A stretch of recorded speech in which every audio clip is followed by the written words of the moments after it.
Hello friends, welcome back to our channel. Friends, ఈ వీడియోలో మనం ఈరోజు అన్ని న్యూస్ పేపర్లో వచ్చినటువంటి ఇంపార్టెంట్ ఎడ్యుకేషన్ అప్డేట్స్తో పాటు చాలా ముఖ్యమైనటువంటి కరెంట్ అఫైర్స్ కూడా రావడం జరిగింది. సో వాటన్నిటి గురించి వన్ బై వన్ ఈ వీడియోలో అయితే చూద్దాం. వీడియో చూస్తున్న ప్రతి ఒక్కరు వీడియోని ఖచ్చితంగా లైక్ చేయండి. డైలీ 1 to 2 hours వర్క్ చేసి దాదాపుగా 8 న్యూస్ పేపర్ చదివి ఇన్ఫర్మేషన్ మీకు అందించడం జరుగుతుంది. చాలామంది మన వీడియోస్ని ఫాలో అవుతున్నారు కానీ లైక్ చేయట్లేదు. ఖచ్చితంగా లైక్ చేయండి. ఈ వీడియోకి అయితే నేను 1000 లైక్స్ ఎక్స్పెక్ట్ చేస్తున్నాను. సో ఇది ఎవరికైతే యూజ్ ఉంటుందో వారికి షేర్ చేయండి. అదేవిధంగా సబ్స్క్రైబ్ చేసుకొని చూడండి. రెగ్యులర్గా మీకు జాబ్ అప్డేట్స్ అంతాయి. మన ఛానల్కి సంబంధించినటువంటి టెలిగ్రామ్ గ్రూప్లో కూడా జాయిన్ కాండి. సో దాంట్లో కూడా రెగ్యులర్గా జాబ్ అప్డేట్స్ అనేవి షేర్ చేస్తున్నాను. మీకు చాలా యూజ్ ఉంటుంది. ఆ గ్రూప్లో కంపల్సరీ జాయిన్ కాండి. ఫ్రెండ్స్, మన ఛానల్ ద్వారా తెలంగాణ కల్చర్ కావచ్చు, అదేవిధంగా ప్రభుత్వ పథకాలకు సంబంధించినటువంటి టాప్ 100 బిట్స్కి సంబంధించినటువంటి గ్రాండ్ టెస్ట్ అయితే మన యాప్లోకి తీసుకురావడం జరిగింది. దీనికి సంబంధించిన పీడిఎఫ్ మీరు డౌన్లోడ్ చేసుకొని ప్రింట్ కూడా తీసుకోవచ్చు. ఇంకా అదే కాకుండా ఎకానమీకి సంబంధించి గ్రూప్ 2, గ్రూప్ 3కి యూజ్ అయ్యేటువంటి ఎకానమీ 3-in-1 టెస్ట్ సిరీస్ కూడా తీసుకొచ్చాం. ఇంగ్లీష్ మరియు తెలుగు మీడియంలో మీకు ఆ టెస్ట్ సిరీస్ అయితే ఉంటుంది. ఇంకా అదే కాకుండా కరెంట్ అఫైర్స్ పీడిఎఫ్ కూడా పర్ మంత్కు 20 రూపీస్ చొప్పున చెల్లించి మీరు పీడిఎఫ్ను డౌన్లోడ్ చేసుకొని ప్రింట్ తీసుకోవచ్చు. ఇంకా ఇండియన్ పాలిటిక్కి సంబంధించిన టెస్ట్ సిరీస్ కావచ్చు, అండ్ తెలంగాణ చరిత్ర అండ్ తెలంగాణ ఉద్యమ చరిత్ర అండ్ జనరల్ సైన్స్కి సంబంధించినటువంటి టెస్ట్ సిరీస్తో పాటు జనరల్ స్టడీస్కి సంబంధించినటువంటి షార్ట్ హ్యాండ్ రైటింగ్ నోట్స్ కూడా మన యాప్లో అయితే ఉంటుంది. గ్రూప్ 2, గ్రూప్ 3 కోర్సెస్ కూడా అందుబాటులో ఉన్నాయి. ఒకసారి మీరు యాప్ డౌన్లోడ్ చేసుకొని అక్కడ శాంపిల్ క్లాసెస్ అయితే ఉంటాయి. సో విన్న తర్వాత నచ్చితే దానికి సంబంధించినటువంటి కోర్స్ అయితే తీసుకోండి. ఫ్రెండ్స్, ఈరోజు న్యూస్ పేపర్లో వచ్చినటువంటి అప్డేట్స్ కనుక చూసినట్లయితే మనకు ఫస్ట్ అప్డేట్ వచ్చేసి ఎస్ఐ కానిస్టేబుల్ ట్రైనింగ్లో భారీ మార్పులు అని చెప్పేసి మనం ఇక్కడ వెలుగు న్యూస్ పేపర్లో ఒక ఆర్టికల్ అయితే చూడవచ్చు. స్టేషన్కి వచ్చే వారితో మర్యాదగా ప్రవర్తించేలా క్లాసులు. సో ఆగస్టు 2వ వారంలో ట్రైనింగ్ షురు. టెక్నాలజీ వాడకం, సైబర్ క్రైమ్స్పై స్పెషల్ ఫోకస్ అని చెప్పేసి ఇక్కడ ఇవ్వడం జరిగింది. సో ఇక్కడ ఉన్నటువంటి ఇన్ఫర్మేషన్ కనుక చూసినట్లయితే యూనిఫామ్ సర్వీసెస్లో చేరుతున్నటువంటి సిబ్బంది ట్రైనింగ్లో పోలీస్ డిపార్ట్మెంట్ కీలక మార్పులు చేపట్టింది. ఎస్ఐ కానిస్టేబుల్ పోస్టులకు సెలెక్ట్ అయిన వారికి వినూత్న రీతిలో ట్రైనింగ్ ఇచ్చేందుకు ఏర్పాట్లు చేస్తుందని చెప్పేసి ఇక్కడైతే చూడవచ్చు. సో ఆగస్టు 1వ వారంలో ఫైనల్ సెలక్షన్ లిస్ట్ వచ్చే అవకాశాలు ఉన్నాయని చెప్పేసి ఇక్కడ ఇచ్చారు. సో దీంతో సెలెక్ట్ అయ్యే అభ్యర్థులకు ఆగస్టు 2వ వారం నుంచి ట్రైనింగ్ ప్రారంభించనున్నారు. సో పోలీస్ అకాడమీతో పాటు సో రాష్ట్రంలో మరో 28 సెంటర్స్లో 14,881 మందికి శిక్షణ ఇవ్వనున్నారు. So training IG Tarun Joshi ఆధ్వర్యంలో ఈ మేరకు శిక్షణ ఏర్పాట్లు చేయనున్నారు. సో మారుతున్నటువంటి కాలానికి అనుగుణంగా ట్రైనింగ్లో కీలక మార్పులు చేశారని చెప్పేసి ఇక్కడ ఇచ్చారు. సో కేసుల దర్యాప్తులో టెక్నాలజీ వినియోగం కావచ్చు, సైబర్ నేరాలను అరికట్టే విధంగా స్పెషల్ క్లాసులు నిర్వహించనున్నట్లయితే ఇక్కడ ఇవ్వడం జరిగింది. ఇక నెక్స్ట్ ఇక్కడ చూసినట్లయితే బిహేవియర్లో మార్పులు తెచ్చేలా.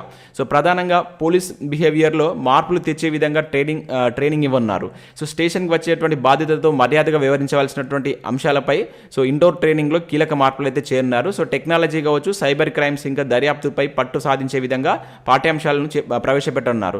సో లా అండ్ ఆర్డర్ డ్యూటీతో పాటు డ్రగ్స్, గంజాయి, ట్రాన్స్పోర్ట్ తదితర అంశాలపై మరింత అవగాహన పెంచేలా క్లాసులు నిర్వహించనున్నారు. సో విధి నిర్వహణలో పోలీసు మానసిక ఒత్తిడిని తట్టుకునేలా ఇక్కడ స్ట్రెస్ మేనేజ్మెంట్ కావచ్చు, ఆరోగ్య పరిరక్షణకు తీసుకోవాల్సినటువంటి జాగ్రత్తలపైన పాఠ్యాంశాలను రూపొందించారు.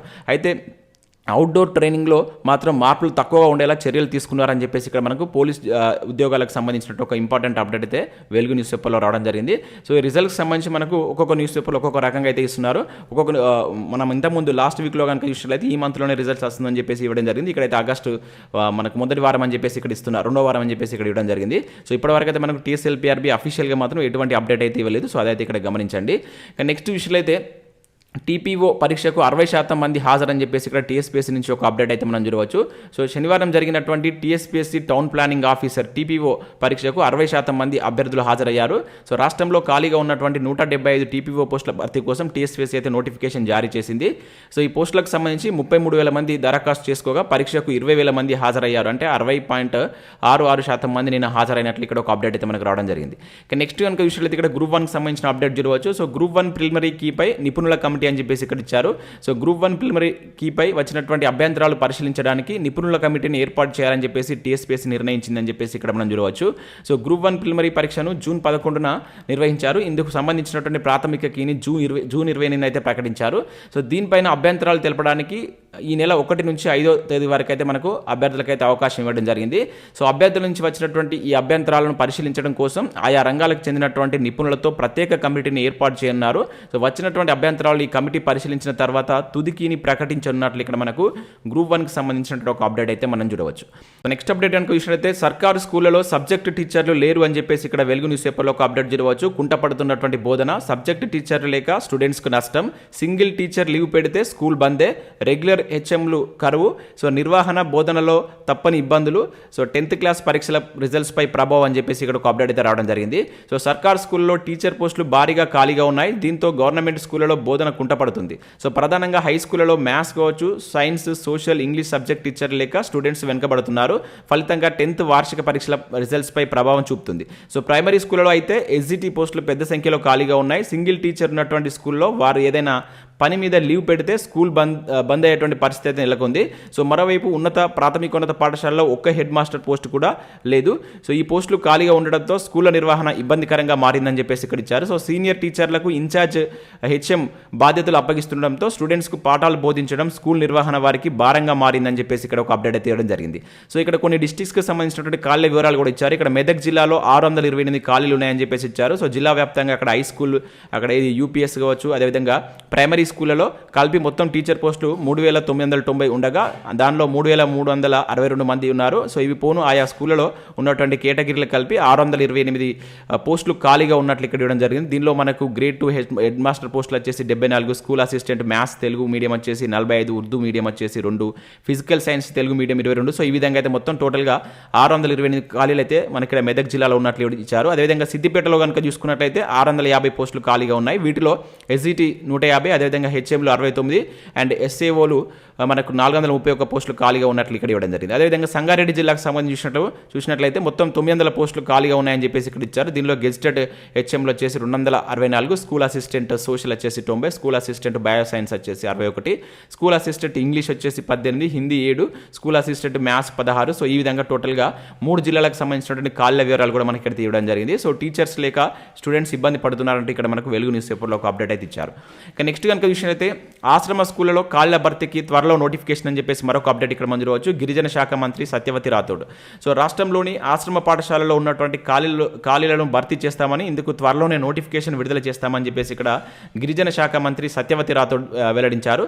సో వీటితో పాటు డైట్ ఛార్జీలను పెంచుతున్నామన్నారు. సో హైదరాబాద్లో మనకు బంజారా భవన్లో మనకు జరిగినటువంటి ఈ సిఆర్టీల సమావేశంలో నిన్న ఆమె హాజరు కావడం జరిగింది. సో ఈ సందర్భంగా ఇటువంటి ఇన్ఫర్మేషన్ అయితే ఇవ్వడం జరిగింది. సేమ్ అప్డేట్ మనకి ఇక్కడ మరొక న్యూస్ పేపర్లో కూడా చూడవచ్చు. త్వరలో ఆశ్రమ పాఠశాలలో పోస్టుల భర్తీ అని చెప్పేసి ఇక్కడ మనకు ఆంధ్రప్రభ న్యూస్ పేపర్లో కూడా సేమ్ అప్డేట్ అయితే ఇచ్చారు. ఇక నెక్స్ట్ మనం ఈ వారం వెలుగు సక్సెస్ న్యూస్ పేపర్ కనుక చూసినట్లయితే చాలా మంచి ఆర్టికల్స్ అయితే రావడం జరిగింది. ఇక్కడ మనకు వరల్డ్ హ్యాపీనెస్ రిపోర్టుకు సంబంధించినటువంటి ఇన్ఫర్మేషన్ కావచ్చు, ఇంకా నియామకాలపై కమిటీ, ముఖ్యంగా తెలంగాణ మూవ్మెంట్కి సంబంధించినటువంటి దానిపైన ఒక మంచి ఆర్టికల్ అయితే ఇచ్చారు. మనకు జయభారతి రెడ్డి కమిటీ కావచ్చు, గిర్గ్లాని కమిటీ కావచ్చు, సుందరేషన్ కమిటీ, జియో నెంబర్ 610 జియోకి సంబంధించిన ఇన్ఫర్మేషన్ పైన మంచి ఆర్టికల్ ఇవ్వడం జరిగింది. ఇంకా ఆసఫ్ జాహీ పరిపాలన అంటే ఇక్కడ బిడ్ బ్యాంక్ అయితే చూడవచ్చు. దాంతోపాటుగా సుడాన్లో అంతర్యుద్ధం, ఆపరేషన్ కావేరీకి సంబంధించిన ఇన్ఫర్మేషన్ అండ్ పొలిటికల్ పార్టీల గుర్తింపు. సో రీసెంట్గా మనకు గ్రూప్ 4లో దీనిపైన ఒక బిట్ కూడా రావడం జరిగింది. సో ఎట్లా మనకు జాతీయ పార్టీ హోదా ఇస్తారనే దానిపైన చాలా మంచి ఆర్టికల్ ఇచ్చారు. ఒకసారి దీన్ని డౌన్లోడ్ చేసుకొని చదివేటువంటి ప్రయత్నం చేయండి. ఇటువంటి ఆర్టికల్స్ చదవడం వల్ల మనం చదివింది ఒకసారి రివిజన్ అవుతుంది. కంపల్సరీ న్యూస్ పేపర్లో వస్తున్నటువంటి ఏవైతే మీకు యూస్ఫుల్ ఉంటాయో ఆర్టికల్ కంపల్సరీ డౌన్లోడ్ చేసుకొని చదివేటువంటి ప్రయత్నం చేయండి. ముఖ్యంగా గ్రూప్ 2, గ్రూప్ 3కి ప్రిపేర్ అయ్యేలకు చాలా యూస్ఫుల్ ఉంటుంది అది.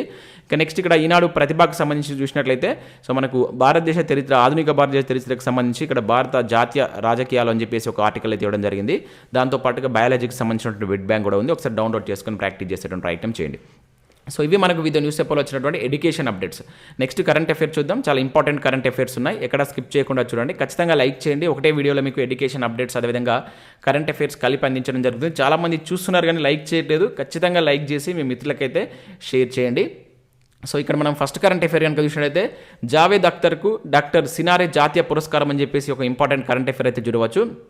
ప్రముఖ హిందీ కవి, సినీ రచయిత జావేద్ అఖ్తర్కు 2023 సంవత్సరానికి డాక్టర్ సి నారాయణ రెడ్డి జాతీయ సాహిత్య పురస్కారం అయితే ప్రదానం చేయాలని చెప్పేసి శ్రీమతి సుశీల నారాయణ రెడ్డి ట్రస్ట్ అయితే నిర్ణయించింది.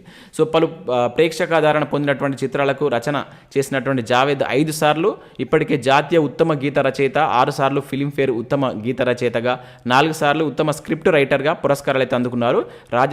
రాజ్యసభ సభ్యుడిగా కూడా పనిచేశారు.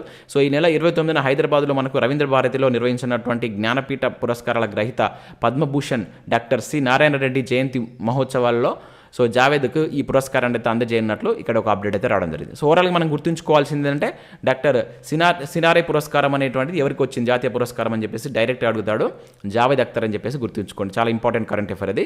ఇక నెక్స్ట్ ఇక్కడ బీడీఎల్ సీఎండీగా బాధ్యతలు చేపట్టినటువంటి నూక శ్రీనివాసులు అని చెప్పేసి ఇక్కడ చూడవచ్చు. సో మనకు ప్రభుత్వ రంగ సంస్థ అయినటువంటి బీడీఎల్ భారత్ డైనమిక్ లిమిటెడ్ సీఎండీగా మనకు నూక శ్రీనివాసులు పదవి బాధ్యత అయితే చేపట్టారు. సో ప్రస్తుతం ఆయన బీడీఎల్లో ఫైనాన్స్ డైరెక్టర్గా అయితే వివరిస్తున్నారు. సో డైరెక్ట్గా అడుగుతాడు, గుర్తుంచుకోండి. సో బీడీఎల్ యొక్క ప్రధాన కార్యాలయం ఎక్కడ ఉంది అనేది కింద కామెంట్ చేసేటువంటి ప్రయత్నం చేయండి. సో ఇక్కడ మీరు పేరు గుర్తుంచుకోండి, డైరెక్ట్గా ఇటువంటి మన నియామకాలకు సంబంధించి డైరెక్ట్ అడగడానికి ఎక్కువగా ఛాన్స్ ఉంటుంది. నెక్స్ట్ ఇక్కడ చూసినట్టయితే మనకి ఇక్కడ భారత్ ఖాతాలో మరో 4 పథకాలు అని చెప్పేసి ఇక్కడ ఒక ఇంపార్టెంట్ కరెంట్ అఫైర్స్ ఇవ్వచ్చు. పారాషూటింగ్ వరల్డ్ కప్ అని చెప్పేసి ఇక్కడ ఇచ్చారు. సో మనకు క్రొయేషియాలో జరుగుతున్నటువంటి పారాషూటింగ్ వరల్డ్ కప్లో నిన్న భారత్కి అయితే 4 పథకాలు అయితే రావడం జరిగింది. సో ఇక్కడ మనం ఓవరాల్గా గుర్తుంచుకున్నది ఇంక ఇది కంప్లీట్ కాలేదు. సో బట్ ఇది ఎక్కడ జరుగుతుంది అనేది ఇంపార్టెంట్. ఈ వేదిక అనేది మనకు అడగడానికి ఛాన్స్ ఉంటుంది. సో పారాషూటింగ్ వరల్డ్ కప్ ఇటీవల ఎక్కడ జరిగిందని చెప్పేసి అంటాడు. సో క్రొయేషియా అని చెప్పేసి గుర్తుంచుకోండి. ఇది కంప్లీట్ అయిన తర్వాత ఈ పథకాల గురించి మనం మరొకసారి డిస్కస్ చేసేటువంటి ప్రయత్నం చేద్దాం. ఇక నెక్స్ట్ చూసినట్టయితే వలసలతో ఐరోపా విలవిల అని చెప్పేసి ఇక్కడ ఒక ఇంపార్టెంట్ కరెంట్ అఫైర్ అయితే మనం చూడవచ్చు. ఫ్రాన్స్తో పాటు చాలా దేశాల్లో ఇదే సమస్య. ఆయా దేశాల రాజకీయాలు ప్రభావితం. So France అల్లర్లతో అట్టడుగుతుంది. నెదర్లాండ్స్లో ప్రభుత్వం కుప్పకూలింది. స్వీడన్లో ముఠా ఘర్షణ లేకుండా రాత్రి గడవడం లేదు. సో ప్రశాంత స్విట్జర్లాండ్లోనూ రోజు గొడవలు తప్పట్లేదు. సో బెల్జియం జర్మనీలో అల్లర్లు నేరాలు పెరిగిపోయాయని చెప్పేసి ఇక్కడ చూడవచ్చు. చాలా చాలా ఇంపార్టెంట్. ఫ్రాన్స్లో ఇటువంటి వలసలతో చాలా ఐరోపా మొత్తం కంప్లీట్గా విలవిలాడుతుందని చెప్పేసి ఇక్కడ ఒక మంచి ఆర్టికల్ అయితే ఇచ్చారు. ఒకసారి దీన్ని చదివేటువంటి ప్రయత్నం చేయండి. సో వీటిపైన క్వశ్చన్స్ రావడానికి అయితే ఛాన్స్ ఉంటుంది. సో ఇక్కడ మనకు 2022 నాటికి వలస జనాభా అనేది జర్మనీలో 10.9 మిలియన్ల మంది, అదేవిధంగా స్పెయిన్లో 5.4 మిలియన్ల మంది, ఫ్రాన్స్లో 5.3, ఇటలీలో 5 మిలియన్ల మంది ఉన్నారంట. సో అట్లా ఇక్కడ చూసుకుంటే మనం సో ఎక్కువగా ఏ దేశాల నుంచి వలస వెళ్తున్నారు అనే దానికి సంబంధించి చూసినప్పుడు మనకు సిరియా ఫస్ట్ ప్లేస్లో ఉంది, తర్వాత ఉక్రెయిన్ సెకండ్ ప్లేస్లో, అండ్ అదేవిధంగా ఆఫ్ఘనిస్తాన్ థర్డ్, అండ్ దక్షిణ సుడాన్ అనేది 4th ప్లేస్లో అయితే ఉండడం జరిగింది. చాలా చాలా ఇంపార్టెంట్ ఇవి. ఈ మనకి వలసలకు సంబంధించి ప్రీవియస్గా జరిగినటువంటి TSSP ఎగ్జామ్లో కూడా క్వశ్చన్స్ అడగడం జరిగింది. సో వీటికి సంబంధించి ఒకసారి ఆర్టికల్ చదివేటువంటి ప్రయత్నం చేయండి. ఇది మనకి ఈరోజు ఈనాడు న్యూస్ పేపర్లో వచ్చినటువంటి ఆర్టికల్. ఇంకో అప్డేట్ ఇక్కడ దీనికి సంబంధించి చూసినప్పుడు సో కుప్పకూలినటువంటి నెదర్లాండ్ ప్రభుత్వం సేమ్ ఇక్కడ కూడా ఇవ్వడం జరిగింది. మనకు నెదర్లాండ్స్లో ప్రభుత్వం కుప్పకూలిందని చెప్పేసి ఇక్కడ మనకు సపరేట్గా ఒక ఆర్టికల్ అయితే రావడం జరిగింది. సో శరణార్థుల సమస్య కారణం అని చెప్పేసి ఇచ్చారు. సో నెదర్లాండ్లో ప్రజెంట్ అక్కడ ఉన్నటువంటి ప్రభుత్వం అయితే సో పడిపోవడం జరిగిందనమాట. సో దానికి సంబంధించి ఇక్కడ ఒక అప్డేట్ అయితే రావడం జరిగింది. సో వీటిని ఒకసారి మీరు చదివేటువంటి ప్రయత్నం చేయండి. పూర్తి ఇన్ఫర్మేషన్ కోసం మీరు డౌన్లోడ్ చేసుకొని చేయనట్లయితే మీకు అక్కడ పూర్తి ఇన్ఫర్మేషన్ అయితే లభిస్తుంది.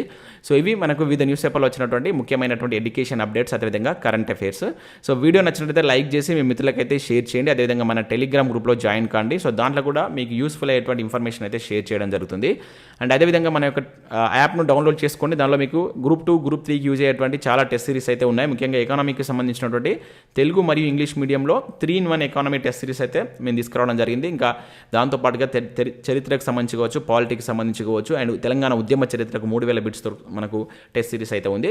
మీరు యాప్ డౌన్లోడ్ చేసుకొని అక్కడ శాంపిల్ టెస్ట్లు అయితే ఉంటాయి. సో ఒకసారి రాసిన తర్వాత మీకు నచ్చితే దానికి సంబంధించిన కోర్స్ అయితే తీసుకోండి. Thanks for watching. Thank you everyone.